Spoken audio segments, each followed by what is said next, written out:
Bueno, chicas, chicos, bienvenidos a esta clase. Bueno, vamos a trabajar sobre Karl Marx.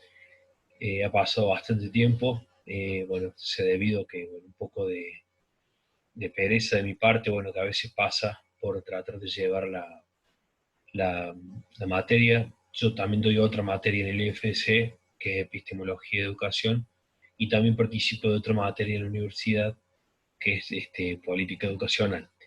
Eh, bueno, también me cuesta un poco la falta de interacción. Bueno, supongo que como todos, a veces necesito un poco más participación de su parte. Bueno, ustedes saben que, bueno, más allá de esta dificultad de este momento, eh, esta materia ofrece la posibilidad de ser aprobada o de rendir después, digamos, una suerte de examen, que por supuesto lo vamos a ir preparando ese examen juntos. Entonces yo creo que es una oportunidad para poder avanzar en su carrera. Eh, yo les cuento que en la universidad, por ejemplo, los profes están un poco planteando no tomar exámenes con esta modalidad, con lo cual el IFS les ofrece, me parece, una posibilidad única, que es esta de poder, ¿no es cierto?, cursar y de algún modo acreditar esta materia. Y bueno, la sociología, al principio sociología y la educación les va a parecer seguramente muy pesada, pero yo creo que a medida que vayan leyendo los textos, viendo los videos, van a descubrir que es una materia apasionante. La sociología tiene como una especie de propiedad o de capacidad de hacernos dudar de ciertas certezas que creíamos que teníamos.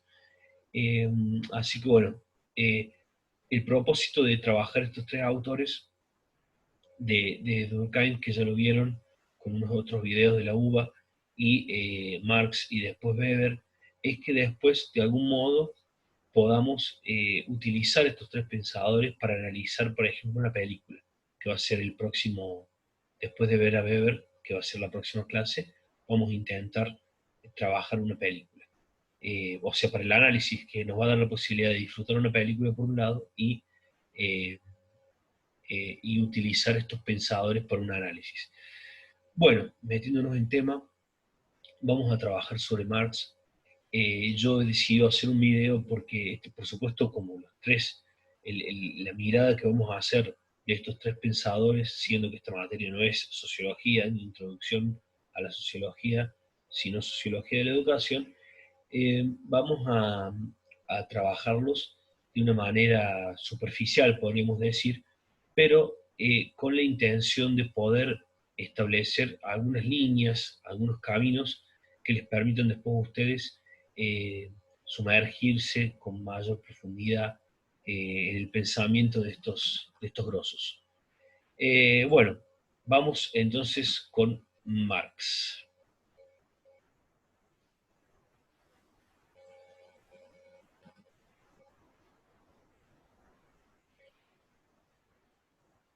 Estamos esperando que podamos eh, compartir la imagen.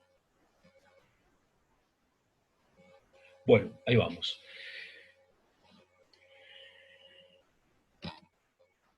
Bueno,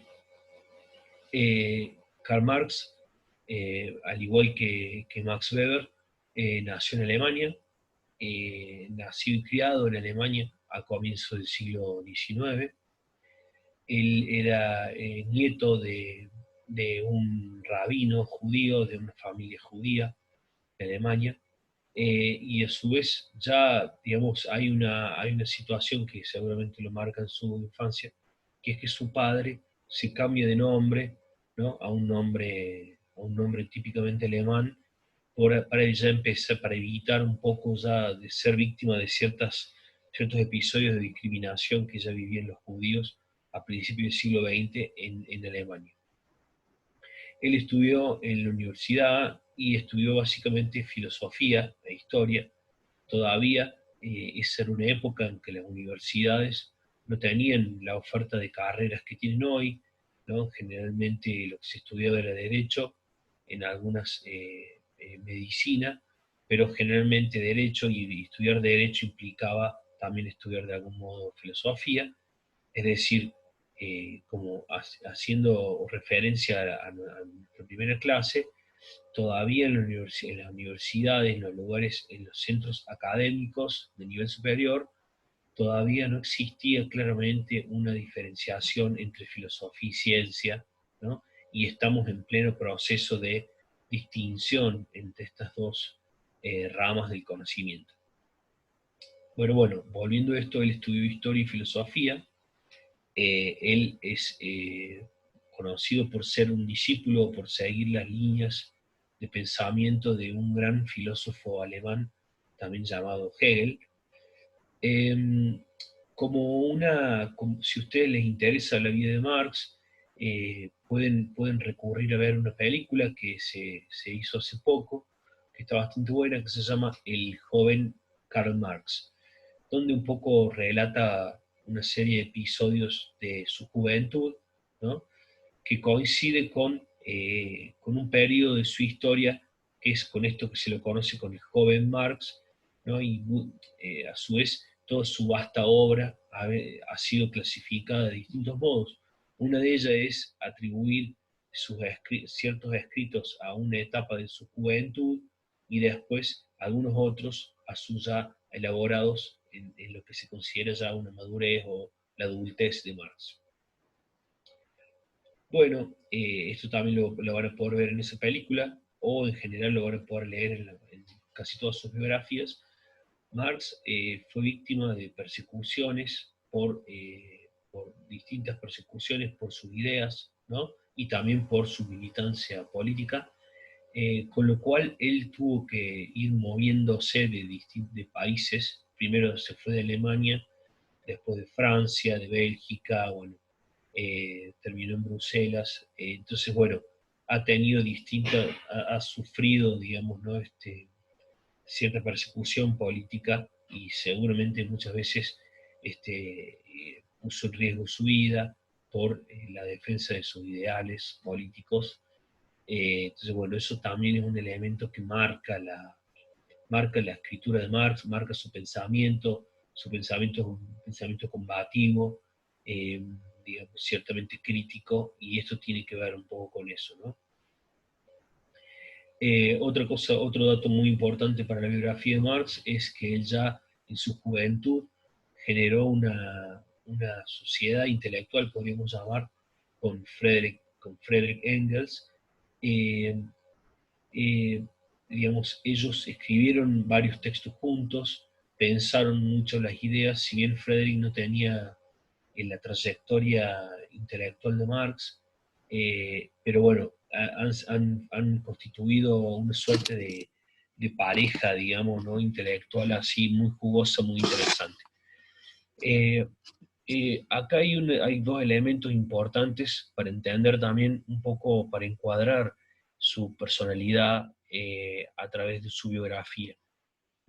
Tanto Marx como Engels eran de alguna manera parte o tenían un origen burgués. Es decir, ¿por qué? Porque ellos pertenecían en el caso de Marx, a la clase media, y en el caso de Engels, a la clase media alta, ¿no?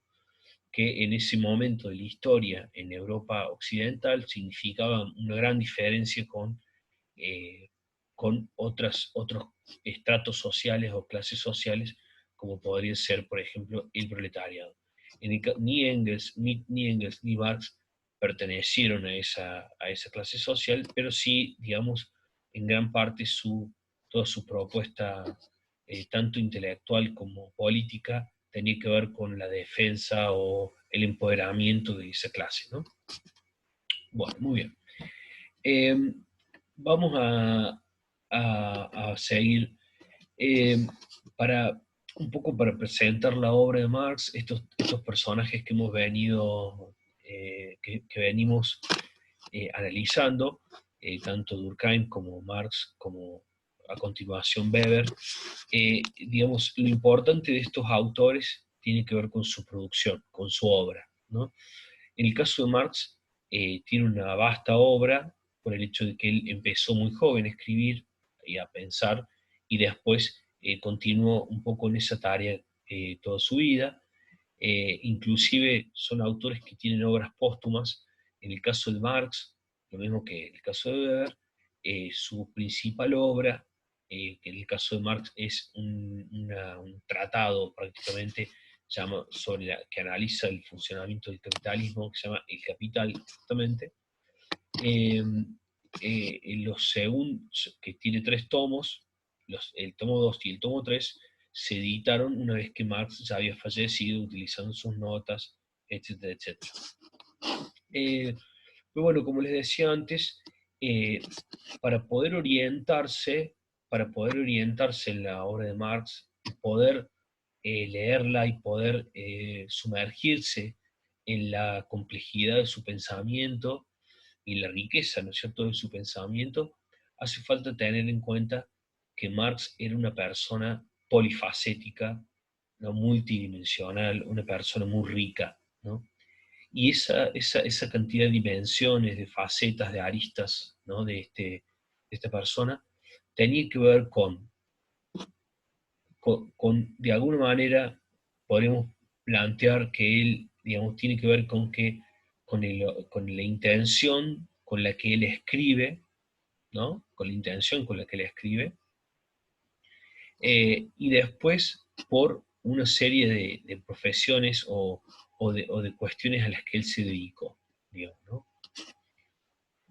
Eh, lo que le interesa más a la sociología como disciplina científica, como disciplina que tiene como su objeto el análisis, ¿no?, y la comprensión de los fenómenos sociales, ¿no? En general, lo más jugoso para trabajar de Marx tiene que ver con su producción como filósofo o como científico, ¿no?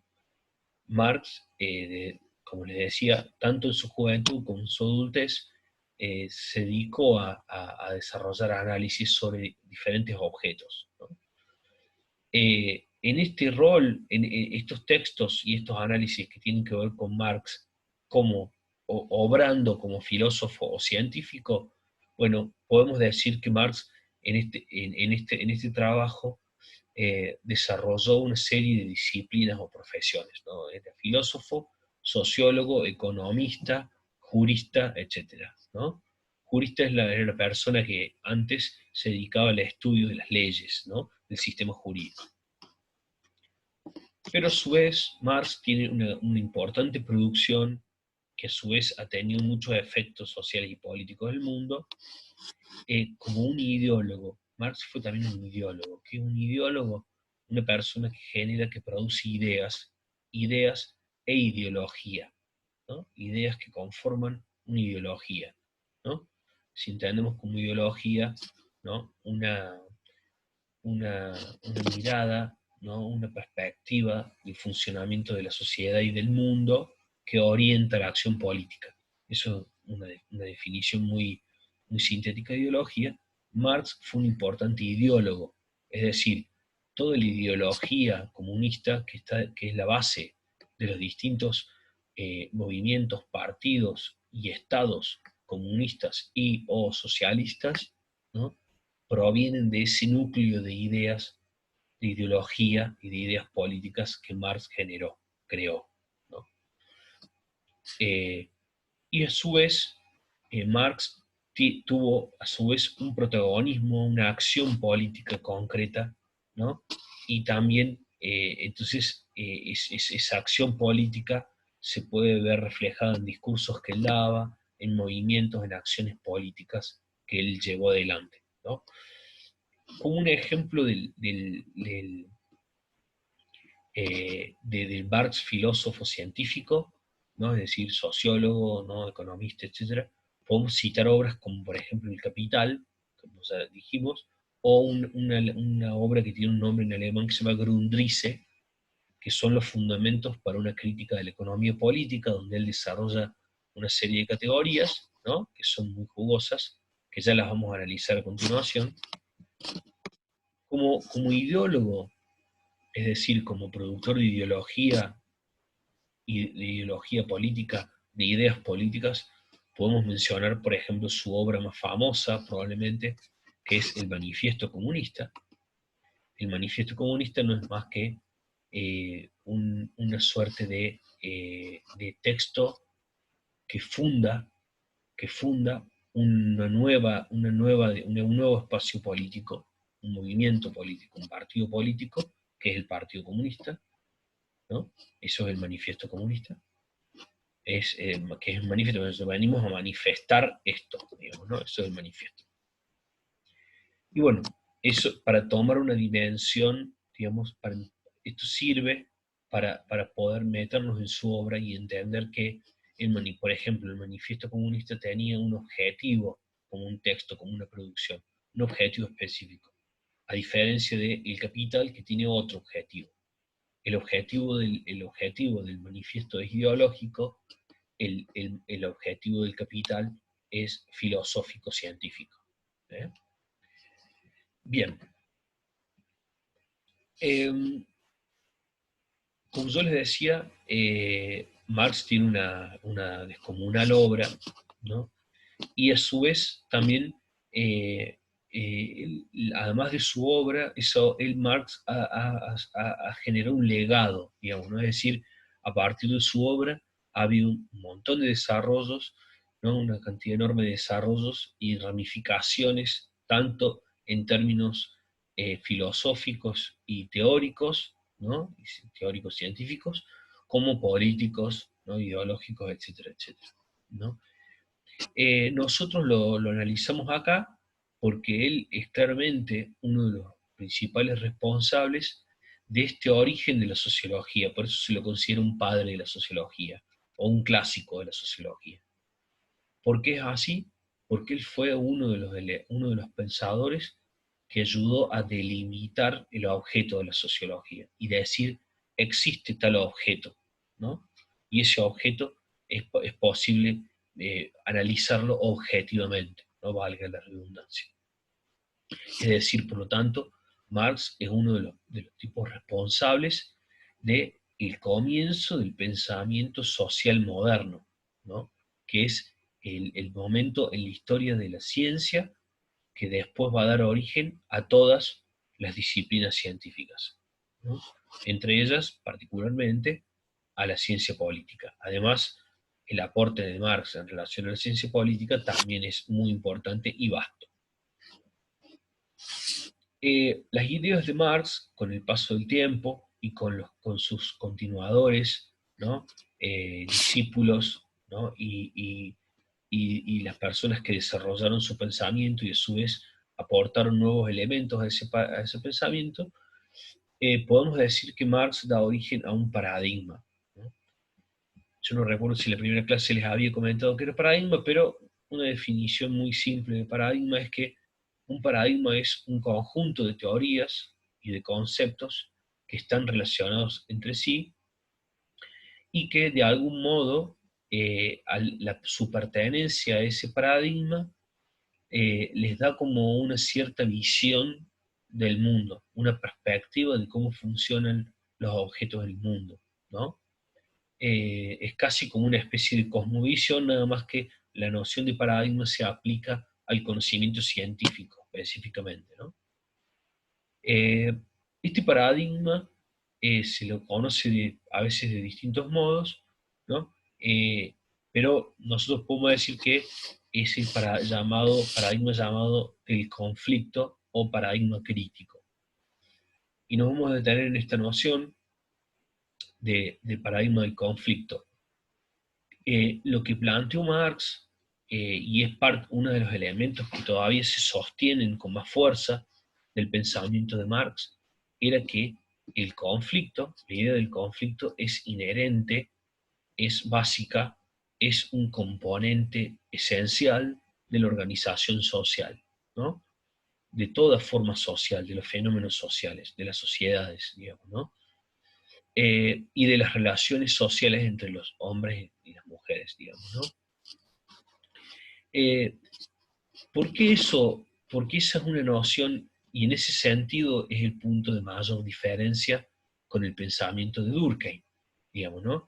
Durkheim plantea que la sociedad es una estructura que tiene una organización y que en general tiene un funcionamiento fluido que uno podría asociar a la idea de armonía, digamos, ¿no? El pensamiento de Marx es totalmente opuesto y antagónico a ese, ¿no? Marx plantea que la sociedad, en el núcleo de la sociedad, hay conflicto, digamos, ¿no? Y uno, desde una intuición, o de una mirada, inclusive de una mirada reflexiva, en relación a cómo uno, el lugar que uno ocupa en la sociedad, uno puede entender que hay una multiplicidad de aspectos de la sociedad que son conflictivos, ¿no? Sí, bueno, el paradigma que Marx origina es el paradigma del conflicto.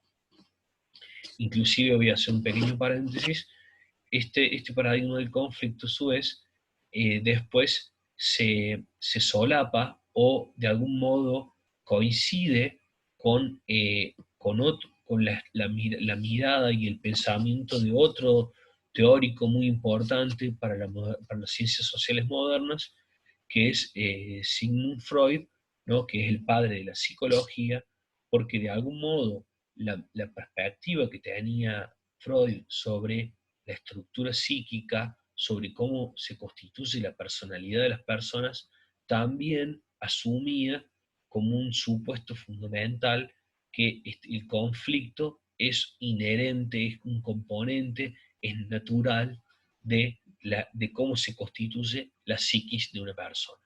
Entonces después parte de ese paradigma del conflicto tiene pensadores que unen de algún modo esta idea de sociedades conflictivas de Marx con una estructura psíquica conflictiva de Freud, ¿no? Bueno, cerramos paréntesis. Dentro de este paradigma de conflicto, perdón, el otro nombre que suele tener este paradigma es el paradigma crítico, y esta función crítica, que es lo que yo les explicaba en el primer video, tiene que ver con esta idea de poder ver, de poder mirar, observar y escarbar por debajo de la superficie, ¿no? Marx decía esto, este conflicto que está en la base de la sociedad suele ser tapado, ¿no? Suele ser maquillado con elementos de la cultura que plantean que la sociedad es armónica, digamos, ¿no? Bueno, por eso esa es la función del pensamiento crítico, ¿no? Creer y sospechar que debajo de lo que se presenta como armónico, como completo, como organizado, como fluido, y eso oculta por debajo, ¿no? Eh, eh, distintas situaciones de conflicto, digamos, ¿no? Y a su vez, también esta idea de lo crítico tenía que ver con plantear que la forma de organización social era injusta, ¿no? Había personas que perdían y otras que ganaban, había personas que sufrían y otras que estaban bien. Entonces, bueno, un poco la idea de lo crítico está asociado a esto. Ese es el origen de esta idea de lo crítico. Para darles algunos ejemplos, por ejemplo, algunas líneas de pensamiento que analizan, por ejemplo, los movimientos indígenas o que están en la base, que soportan los movimientos indígenas, o, por ejemplo, muchas de las ramas del feminismo son incluidas en su pensamiento dentro de este paradigma crítico o paradigma de conflicto. Eh, eh, Después sucede en la actualidad algo muy particular, eh, y particularmente en Argentina, es que hay como una especie de supremacía o una prevalencia, es decir, una presencia muy fuerte de todos estos del pensamiento marxista, de esta matriz de pensamiento marxista, y esto se puede ver en una gran cantidad de cátedras, de carreras, ¿no es cierto? Eso en Argentina pasa en sus instituciones de nivel superior por una realidad de este tipo, pero esta situación incluye una serie de problemas, ¿no? Uno de los problemas es que, en general, en los centros académicos se confunde la teoría, es decir, los conceptos de Marx que intentaban explicar, comprender una determinada realidad, ¿no? Con la ideología que él construyó, ¿no? Que son cuestiones distintas, están separadas y están en distintos planos de conocimiento, ¿no? Ideología no es teoría, ¿no? Si bien en el pensamiento de Marx, tanto teoría como ideología estaban a su vez atadas por las mismas ideas o por los mismos supuestos, digamos, ¿no? Ciencia e ideología no son la misma cosa, ¿no? Y en general eso es algo que en muchas cátedras, en muchos centros académicos, se confunde, ¿no? Y eso constituye un error, ¿no? En segundo lugar, el marxismo probablemente haya sido el cuerpo teórico y a su vez el conjunto de postulados ideológicos que más adhesión y más utopías crearon, digamos, ¿no? Me ayudaron a crear, ¿no? Y por lo tanto esto hace que muchas personas que se piensan y se dicen marxistas o que miran el mundo desde el marxismo, eh, suelen adoptar sus principios, sus conceptos como dogmas, ¿no? El dogma, conocimiento dogmático, eso se piensa en función de las religiones, ¿no? Un dogma es un principio que no necesita demostración, digamos, ¿no? No necesita comprobación, ¿no? Eh, por ejemplo, dentro del catolicismo, del cristianismo, de decir que Cristo es el Hijo de Dios y que Dios lo mandó, lo hizo, lo creó a su imagen y semejanza y lo mandó a la Tierra con una serie lo mandó al planeta con una serie de funciones, ¿no? De objetivos, eso es una verdad dogmática. Y la gente que, digamos, que pertenece a la comunidad cristiana lo asume como una verdad que no hace falta comprobar, digamos, ¿no? Bueno, los elementos teóricos del marxismo, por ser parte del acervo del conocimiento científico, necesitan de algún modo ser sometidos a comprobación, ¿no? No se pueden dar por ciertos, digamos, ¿no? Entonces, bueno, ese es uno de los problemas graves, ¿no? Porque eso implica, en general, investigaciones y análisis que son poco rigurosas desde el punto de vista teórico, ¿no? Y por lo tanto que dan por hecho una serie de cuestiones que no deberían ser dadas por hecho, ¿no? Eh, Después, finalmente, otro aspecto importante que es clave, ¿no? Que es que la realidad histórica, ¿no? Del mundo, particularmente en el siglo XX, han existido experiencias sociopolíticas, es decir, estados-naciones, países, ¿no? Que han intentado construirse, armarse en función de las ideas de Marx, ¿no? Y a su vez, y de las contribuciones de distintos seguidores de Marx, ¿no? Como por ejemplo Lenin, ¿no? Lenin, Stalin, etcétera, ¿no? Esas experiencias a lo largo del tiempo probaron ser poco sustentables, ¿no? Es decir, la Unión Soviética, que fue la experiencia más importante del siglo XX en relación al marxismo, en una sociedad comunista, eh, ustedes saben que para finales de los 80 no se pudo sostener más, digamos, ¿no? Y después en un determinado momento desapareció como una forma de Estado comunista, digamos, ¿no? Esto es por un análisis un poco más largo, por supuesto seguramente ustedes a lo largo de su carrera lo van a analizar muy detalladamente, pero la realidad es que parte de esa falla es que algunas de las ideas y los postulados de Marx, que se aplicaron sin ningún tipo de crítica o corrección, no pudieron sostener estructuras sociales a lo largo del tiempo, siendo exitosas, ¿no? Y bueno, entonces ese es otro aspecto importante en relación al pensamiento marxista. Bueno, como nosotros estamos analizando fundamentalmente su contribución, la contribución de Marx a la sociología, es decir, la contribución de Marx en términos de conceptos e ideas científicas y teóricas, ¿no? Tenemos que analizar tres elementos claves, como yo les decía antes, de un cuerpo teórico, ¿no? Primero, un análisis epistemológico, ¿no? El análisis muy sucinto, muy sintético. Los análisis epistemológicos se encargan de establecer o diferenciar el conocimiento que es científico del que no lo es. Vamos a también hacer un análisis teórico y también un análisis metodológico. Lo primero es que Marx, por ser discípulo de Hegel, utilizó como su principal método de creación de conceptos, ¿no? De conceptos científicos, un método que es el método dialéctico, ¿no? ¿Qué es la dialéctica? Bueno, hay distintas dialécticas a lo largo de la historia. Es un método que lo inicia Sócrates, que después lo continúa Platón, ¿no?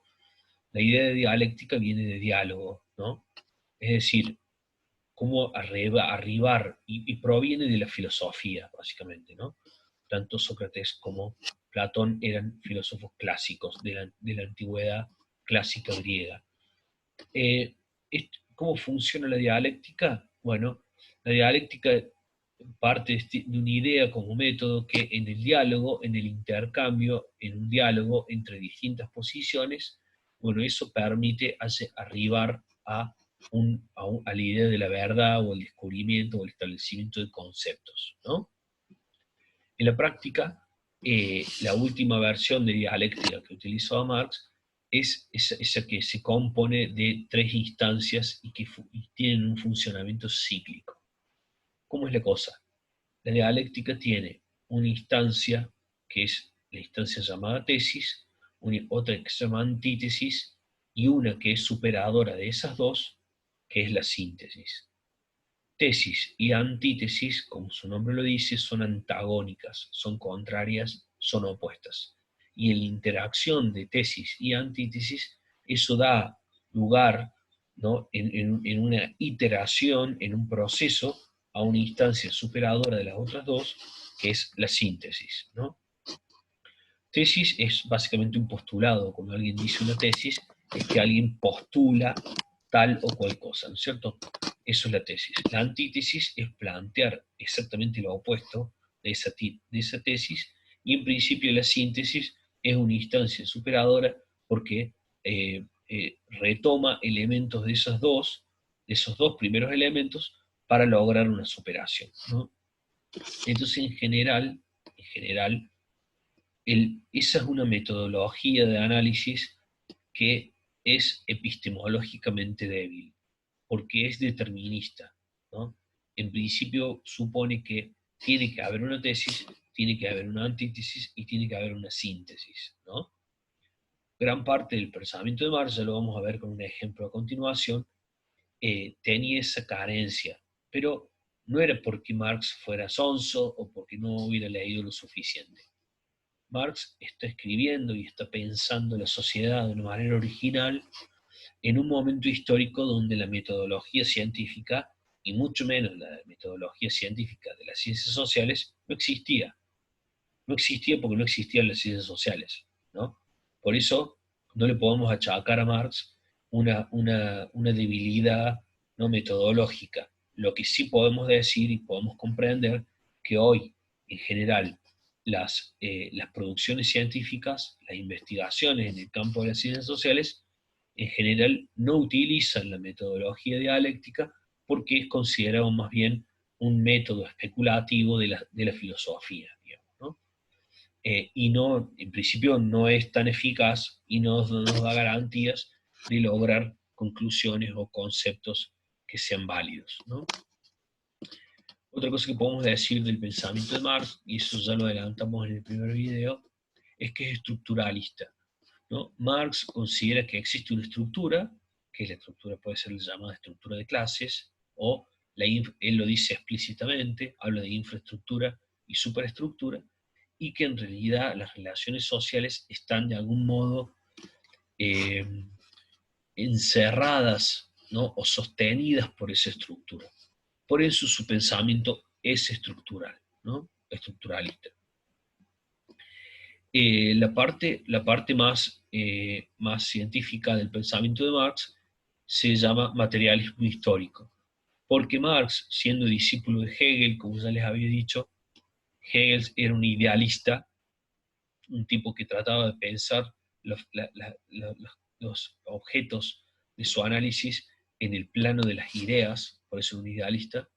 Marx, para oponerse a ese pensamiento de Hegel, se establece como materialista, ¿no?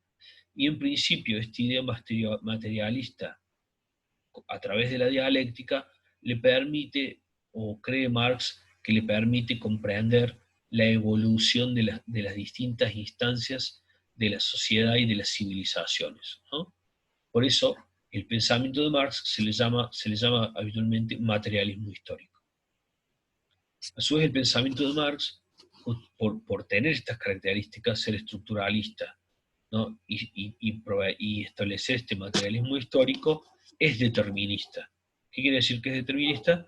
Es que Marx pensaba que las sociedades iban a seguir un determinado camino histórico porque así estaba determinado por esa estructura y por esa relación de avance dialéctico, ¿no? Y finalmente, se puede decir que Marx tenía un pensamiento evolucionista en el sentido de que las sociedades, según la descripción de Marx, van avanzando en complejidad, ¿no? Para llegar a una suerte de momento donde ideal, ¿no? Que es la sociedad comunista. Ya lo vamos a ver sintéticamente eso.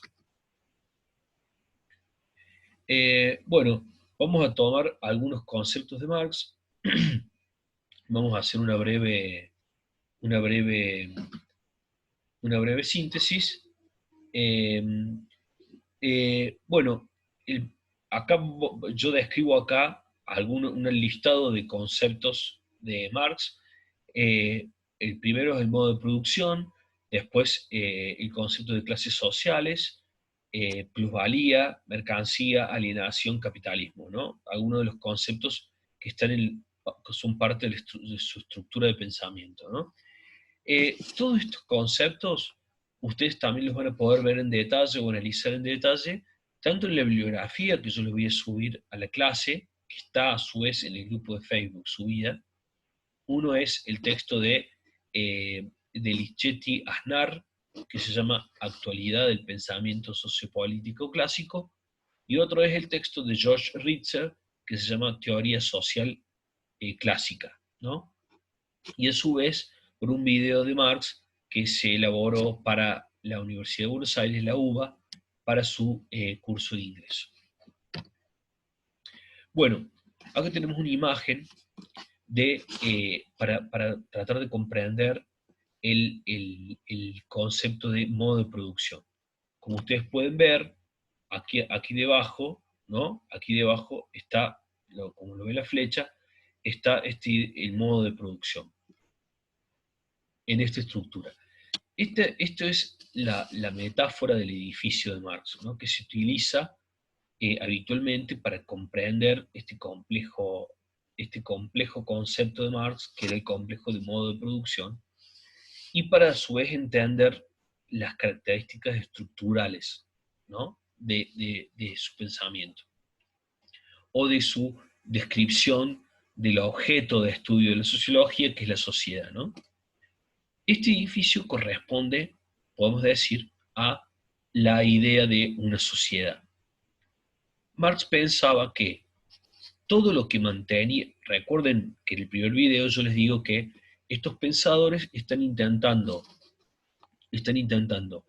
describir la sociedad, comprender esta nueva sociedad, que es la sociedad capitalista, que es una sociedad que no tiene mucha historia, ¿no?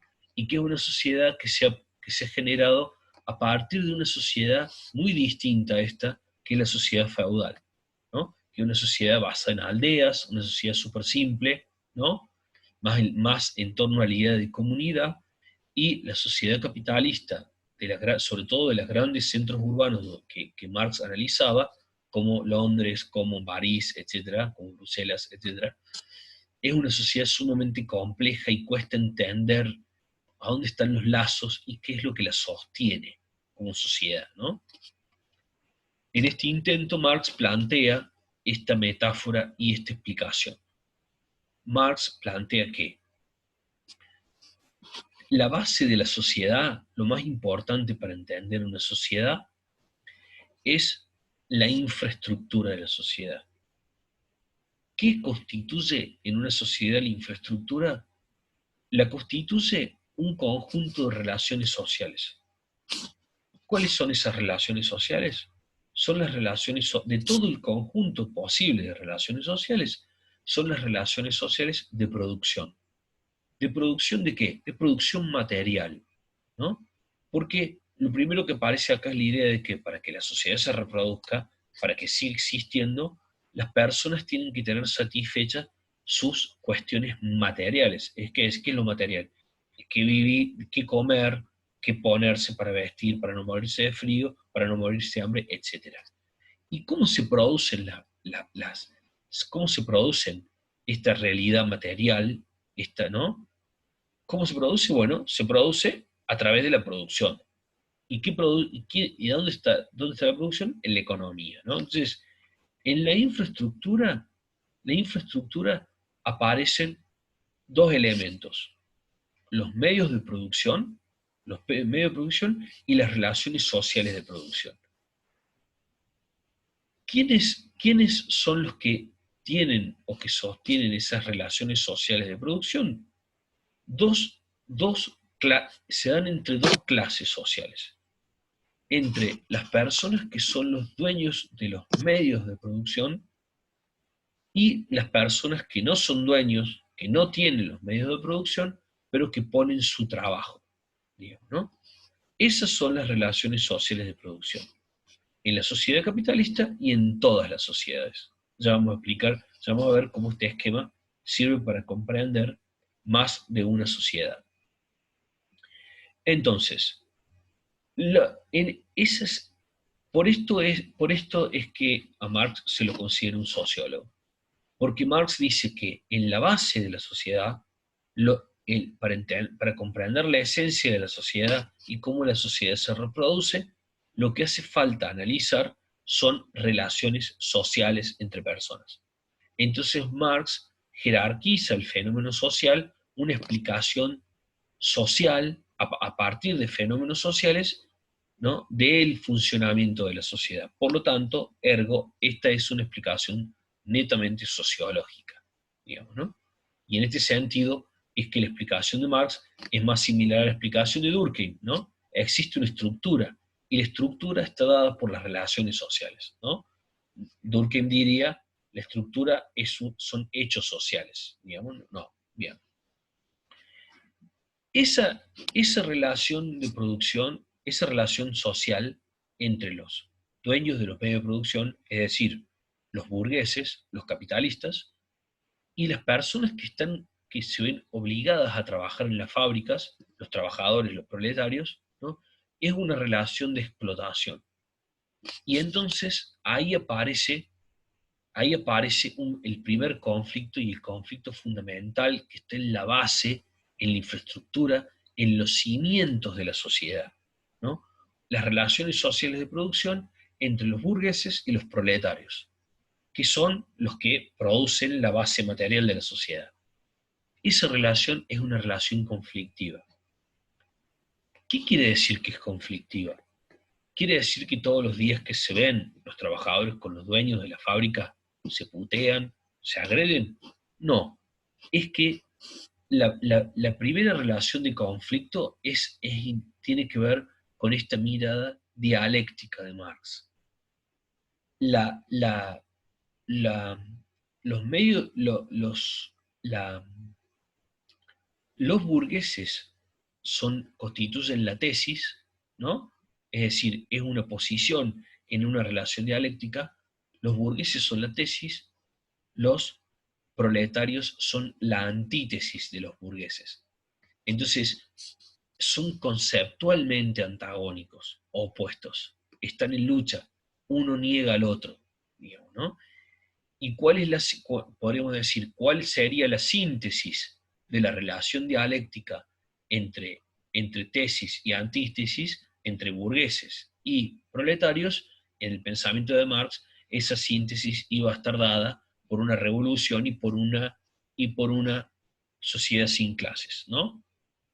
Así como el modo de producción capitalista se produjo a partir de la relación antitética, o sea, entre los señores feudales, que eran una clase social, y los siervos, ¿no? Que que a su vez que eran los que llevaban a cabo las relaciones sociales de producción en la era anterior, en la era feudal, ¿no? Bien, esto constituye la base, los cimientos del edificio. ¿Qué hay por encima del edificio? Por encima, la parte de arriba del edificio, es decir, la superestructura, está toda la parte ideológica, cultural y política, ¿no? Marx pensaba que las instituciones de esa época, específicamente, particularmente el Estado, ¿no? Ahí muy importante la visión del Estado de Marx, que incluía toda la estructura jurídica, más todos los personas, todos los funcionarios políticos, más la religión, ¿no? Más las escuelas, ¿no? Toda esa cultura formaban esa superestructura, que se apoyaba, como un edificio se apoya en sus cimientos, en la infraestructura. ¿Qué decía Marx? Que toda la estructura, toda la parte de arriba, toda la parte visible de la sociedad, ¿no? Que parecía como armónica, ¿no? Que parecía, ¿no? Los principios ético-morales, todo esto que se describe acá a la derecha de la imagen, todo eso en realidad estaba al servicio de la clase social dominante de esas relaciones sociales de producción. Es decir, estaba al servicio de la burguesía. Y la función principal de la superestructura era reproducir, es decir, mantener en el tiempo esa relación de explotación que se daba en la infraestructura. Bueno, me gustaría poder preguntarles si me entienden, pero bueno, se lo puedo preguntar, pero no voy a tener ahora su respuesta. Espero que me entiendan. Pero esto es lo que tanto la superestructura como en realidad, perdón, no, estoy por decir un error, una cosa errónea. La infraestructura, es decir, el conjunto de las relaciones sociales de producción, más los medios de producción, definen un concepto clave para comprender a todas las sociedades históricas, que es el modo de producción, ¿no?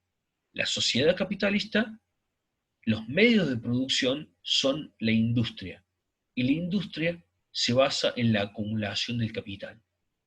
Y las relaciones sociales, las relaciones de producción, las relaciones sociales de producción, se dan entre dos clases sociales, las de los trabajadores o proletarios y la de los burgueses o capitalistas. Si nosotros vamos a analizar la sociedad feudal, el modo de producción de la sociedad feudal era el modo de producción feudal. Es lo que describe la sociedad como un todo. ¿Por qué? Porque el medio de producción fundamental en la sociedad feudal era la tierra. Era la tierra. ¿Por qué? Porque toda la producción de la base material de la sociedad era una producción agropecuaria. Era producción agrícola y la crianza de animales, ¿no? Y entonces, ¿qué relaciones de producción había? Había relaciones de producción entre dos clases distintas. La clase de los señores feudales, que los señores feudales eran los dueños de la tierra, eran los dueños de los medios de producción de la era feudal. Y la otra clase, que eran los siervos, que eran personas que dependían de la seguridad, estaban obligados, eran súbditos de algún modo de esos señores feudales. Entonces, eso es lo que, como para describir el modo de producción feudal, permite comprender que comprender la infraestructura, lo que no se ve, que está por debajo de la tierra, como los cimientos de un edificio, que está por debajo de la organización de toda la sociedad feudal. ¿eh? Esta metáfora de la estructura del edificio, más el concepto de modo de producción, rápidamente nos permiten comprender cómo se perpetuó, cómo continuó en el tiempo el funcionamiento de una determinada sociedad según la descripción y la comprensión de su modo de producción. El modo de producción es siempre la infraestructura de una sociedad. Y como es infra, está por debajo, no se ve, digamos, ¿no? Lo que se ve es lo superior, ¿no? La forma de Estado, la cultura, ¿no? Las formas de religiosas, etcétera, etcétera. Todo eso tiene como función principal, está al servicio de la clase que domina esas relaciones sociales, y tiene la función principal de reproducir, es decir, de perpetuar esa relación, digamos, ¿no? Este es el concepto, a mi juicio, este es el concepto sociológico fundamental de Marx. ¿Por qué? Porque permite comprender todo el funcionamiento de la sociedad a partir de relaciones sociales que se dan, ¿no? Relaciones sociales de producción. A su vez, esta idea de conflicto está presente claramente en esas sociedades. Esa noción de conflicto, de antagonismo, está presente en las relaciones sociales. Entonces, por lo tanto, la hace inherente a la sociedad. Toda la sociedad tiene necesariamente una esencia, una base conflictiva, porque el conflicto que se da entre clases, ¿no? Los burgueses y los proletarios, está en la base constitutiva de la sociedad. ¿eh? Bien, vamos a simplemente avanzar por algunos conceptos que después van a ser desarrollados, por supuesto, con más detalle y profundidad en los textos, tanto en los textos como en el otro video de la UBA. Pero bueno, es el concepto de clases sociales. De algún modo, las clases sociales son producto de las relaciones sociales, ¿no? Y a su vez lo que permite distinguir básicamente a las personas que, en general, en el esquema marxista, las clases sociales que importaban eran dos solamente dos, ¿no? De hecho, las personas que no pertenecían a ninguna de estas dos clases sociales, a Marx no les generan demasiado interés. Nosotros vamos, y en realidad, en el establecimiento de determinadas clases sociales, ¿no? Es parte de lo que se llama en sociología una teoría de la estratificación. Estrato significa capas, ¿no? Digamos, Marx detecta como dos grandes capas sociales, que son las fundamentales para comprender toda la estructura y todo el funcionamiento de la sociedad. Son a su vez claramente las más masivas, numéricamente hablando, en una sociedad. Las otras clases sociales de las personas que no están, digamos, bueno, perdón, vamos a una definición básica entonces. En la sociedad capitalista, las clases sociales para Marx, las importantes, las interesantes, son dos. Como dijimos ya, la clase burguesa, ¿no? Los burgueses o los capitalistas, que son el conjunto de personas que son los dueños, ¿no? Que tienen la propiedad privada de los medios de producción, ¿no? En la sociedad capitalista eso equivale a las fábricas y el capital suficiente para poder crear y armar fábricas, ¿no? Son los dueños de las fábricas. Y la otra clase social importante para Marx es la clase de los trabajadores, o llamados también por él proletarios. Los proletarios no son dueños de los medios de producción y por lo tanto, al trabajar para los burgueses, ¿no?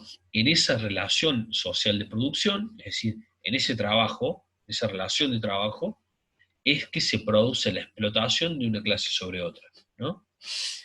Eh, las otras clases sociales, Marx históricamente nunca les prestó demasiada atención, digamos, ¿no? las personas que pertenecían a las instituciones como la Iglesia, como el Estado, ¿no? Marx simplemente o fundamentalmente dijo que esas instituciones tenían esa función, digamos, ¿no?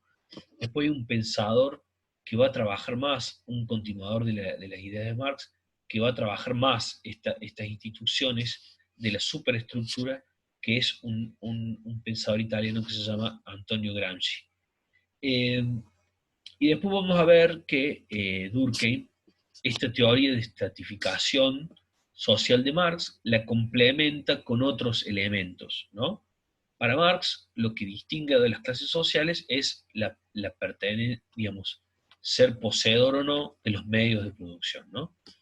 Después Marx menciona en sus escritos también una clase social que está por debajo, o grupos sociales, para no usar la palabra clase, que está por debajo de los trabajadores o los proletarios, que era un poco, podemos decirle, un equivalente a los homeless, a los lincheras, a las personas, ¿no? Que no tienen posesiones pero que tampoco trabajan, ¿no?